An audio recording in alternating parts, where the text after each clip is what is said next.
এই মুহূর্তে সবচেয়ে বড় খবর, হাওড়া ময়দানে পুলিশের লাঠিচার্জ। মূলত নবান্ন অভিযানের ডাকে রীতিমতো বেসামাল অবস্থা হাওড়া ময়দান এলাকা।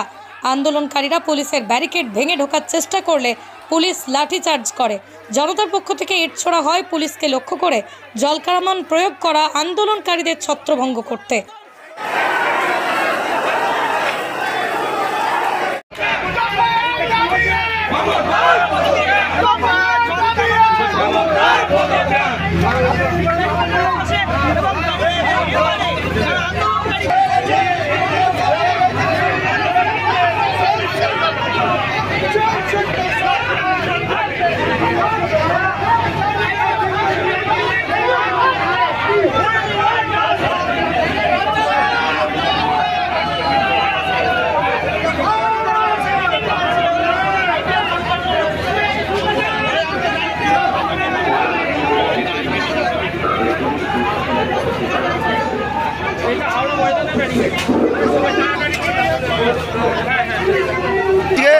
ছাত্রদের জন্য আমরা এসছি, আমরা কোনো রাজনৈতিক দল হিসেবে আসিনি।